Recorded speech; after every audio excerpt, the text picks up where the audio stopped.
RP Show continues on this Monday. We are pleased to welcome in TSN's Craig Button. It's been far too long. Good to see you, Craig. And hey, before we jump into the Bab stuff, would you mind answering this? How seriously should fans take rookie tournament results in the National Hockey League?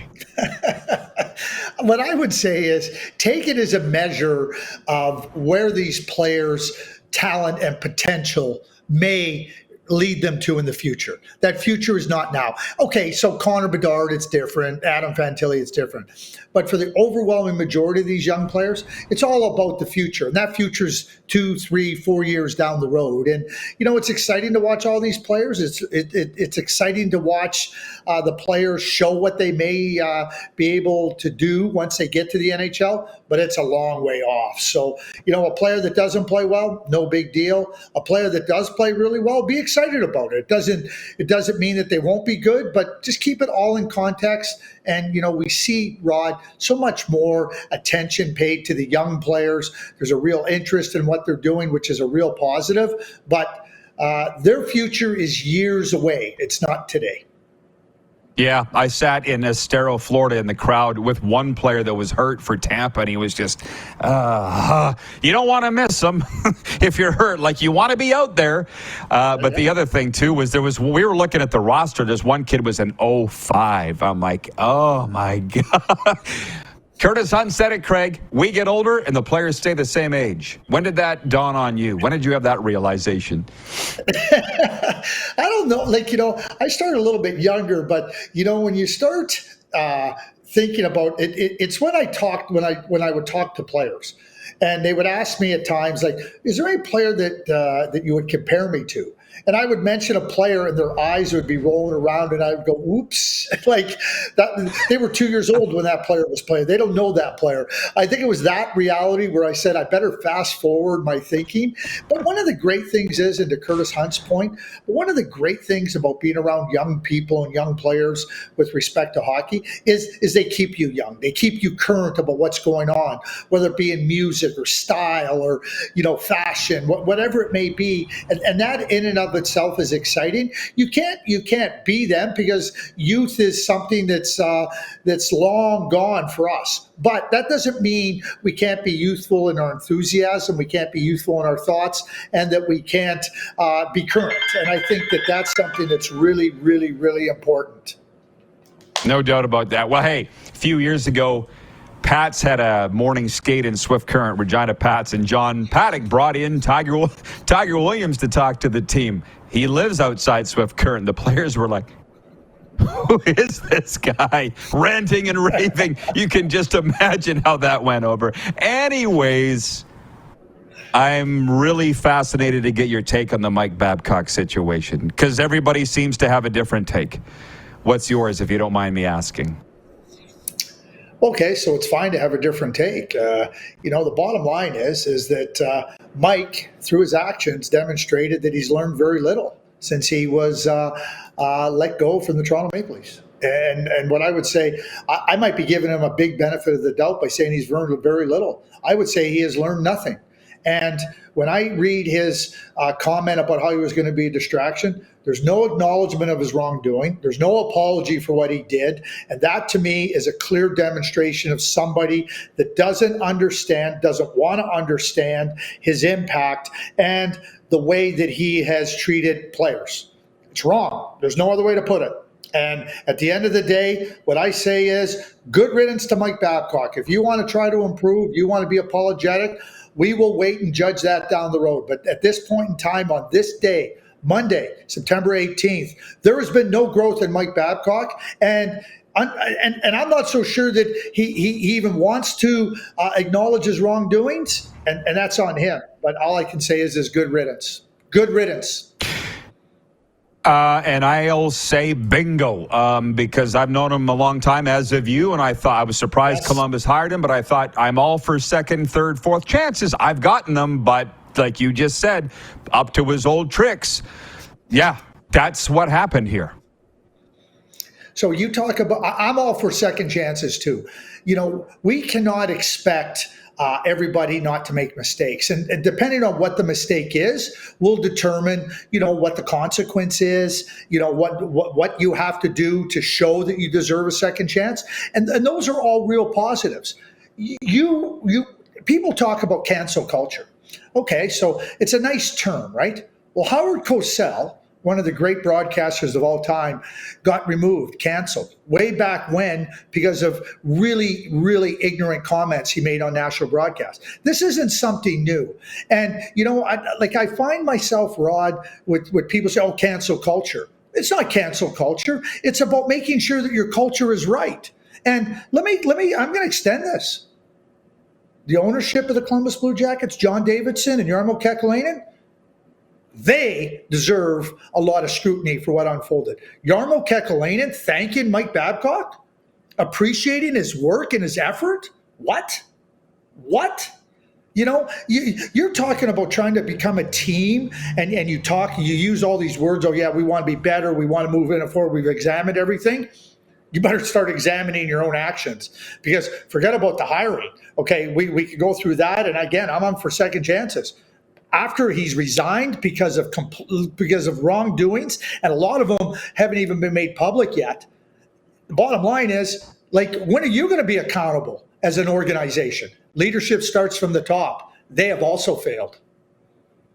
Bingo. There you go. And just look where they finished last year. It's look at the record. The record is what you are. So anyways, if you have any more on that, jump in. If not, like you, I've been on a lot of shows. I've been asked, who are some other rookies besides Connor Bedard that we should be on the lookout for this year? And I'm like, I don't know how many are going to crack lineups like Connor Bedard will, but who are some of the names, and I guess they don't have to be raw 18-year-olds, but who are some of the rookies that you have your eye on this year that could challenge for the Calder? Well, I think you have to include Adam Fantilli in that. I mean, he won the Hobey Baker as a true freshman player at the University of Michigan last year. That in and of itself is a significant accomplishment. It signifies that he dominated his level of play. He's mature physically, and certainly the NHL is a significant step up. But I don't think you can exclude Adam Fantilli from that discussion. Matthew Nyes, who played at the University of Minnesota, turning pro last year in the playoffs with the Toronto Maple Leafs. He's another player you're going to have to really pay attention to. He's a really good, strong. He reminds me of Alex Killorn of the Tampa Bay Lightning. You said you were watching some rookie tournament at the Florida Panthers. Oh no, you're in Estero, so that's down in Fort Myers. And, you start to look at where a player like him can go playing with somebody like Matthews or a Tavares. Brock Faber, Matthew Nyes' teammate at the University of Minnesota, he got traded to Minnesota in the Kevin Fiala trade. Brock Faber is a really, really good defender, really strong player that I feel can make a real big difference for the Minnesota Wild. They need entry-level players, not just for the contract. They need entry-level players that can contribute. Brock Faber, to me, is there.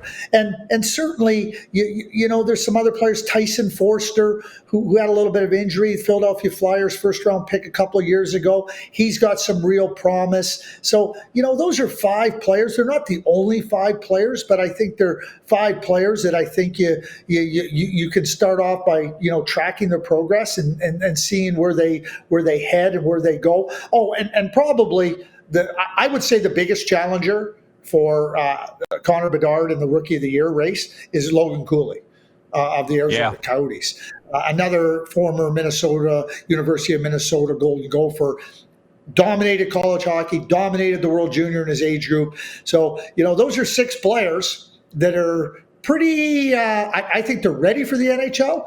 And I think that they can show very well in their first year and certainly be in the conversation as amongst the best rookies. Listen, I'm putting all my chips, well, maybe not all my chips, but if I have 100 chips, I'm putting 98 of them on Mr. Connor Bedard. How about that? He looked okay on the weekend. But, the thing with Logan Cooley, I feel sorry for the kid. And listen, I've gotten to be good friends with Jeff Chikrin down here, Jacob's dad. We've talked a lot about Arizona.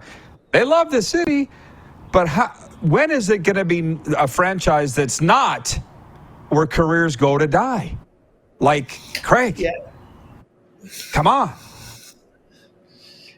Well, you're right, and to Jeff's point, he watched it firsthand with Jacob, and the change in ownership, the change in management, coaching. It was a carousel. The current owner, I really believe is fully invested in trying to ensure that the Arizona Coyotes can become a real stable team in the marketplace and in the NHL. He's got a plan for a new arena. Obviously, it got defeated in a plebiscite, but at the same time, he's forging forward. And you look at Bill Armstrong, he's been given a contract extension. Andre Chorney, he's been given a contract extension. There's not this turnover. There's not this constant turnover. There's symmetry, there's continuity, and it has to start there, Rod. If it doesn't start there, then the rest of it doesn't matter how much money you have or how great your arena is. The rest of it becomes a lot more challenging to achieve. And I think that the Arizona Coyotes are really on the right track. Their actions are going to speak louder than their words, but they got a lot of really good talent in there. And now this is an opportunity. What I really hope ends up happening is that finally, with the ownership trying to make sure that they can get an arena, a significant arena built, and then the team moving forward with their young players, that can intersect, whether that be in 2 years or 3 years' time, where you can look and go, oh, okay, finally they've been able to establish themselves. But it's not there this year, but it's certainly something that I think is a real possibility. And it starts with the stability in ownership, management, and coaching. Yeah, and to be clear, it was my words, not Jeff Chikrin's, where careers go to die. They got nothing but great things to say about the Valley, of course, but it's a chicken and the egg thing. As long as they're going to be last, which they probably will this year, why would anybody buy a ticket to go watch? Right? The fans there say you've been terrible forever. So, right, it's a chicken and the egg. And I will just leave you with this because your phone's going off. You're the busiest guy in show business. Watch out for Nash. Okay. Well, I'll say this. What about Deion Sanders? Look at the Deion Sanders effect in Boulder, Colorado. Just think about that. Can he go coach the Coyotes? Well, but what he did is he said, listen, you know what? We're not going to ask you to come and buy tickets. We're gonna put a product on the field that's going to make you want to buy tickets. I think they said, I was reading, now I'm close here. I think they said last year the average ticket price to go to a Colorado Buffaloes game was $120. And this year, right now, it's already over $400. Why is that? To your exact point, Rod, you do know, okay? If you go to the grocery store, okay, and the fruits and vegetables are rotten, you might put up with it for a week. You go back the next week and the fruits and vegetables are rotten again, you're not going to start thinking about going to another grocery store. And that's sports. And so for the Arizona Coyotes, this is what it's going to take. But you're right, it's chicken and egg. But again, it starts at the top. Remember, I started talking about leadership starts at the top when we were talking about the Columbus fiasco with Babcock. Well, it also starts at the top everywhere, and it certainly starts at the top with the Arizona Coyotes. But I see symmetry, and I think that's really important for them to ultimately have success. Continuity. Well, I had heard this morning down here in South Florida that Deion was making $30 million a year, and I never thought about it. I just Googled it. He is, and the story behind that is they didn't even have $30 million. They said, "Well, we'll give you a $30 million contract. We'll make the money because you're going to win, and we're going to sell the tickets." And they did it. Oh my God, does that take balls? Craig, thank you for this. I appreciate it. Hope to see you soon. When are you back in Calgary? Tell me. Not till it'll be a while, my friend. It'll be a while. So keep an eye on it for me. Everybody in the north goes down and calls it snowboards. What do you call yourself? Our dear late friend Brad McCrimmon talked about the geese. The geese fly south in the winter. They come north in the summer. You do reverse. So what would we call you? Yeah, lucky. How about that? Thanks, Craig. We'll see you in Calgary. We'll talk soon. You bet. TSN's Craig Button joining us for a fabulous conversation.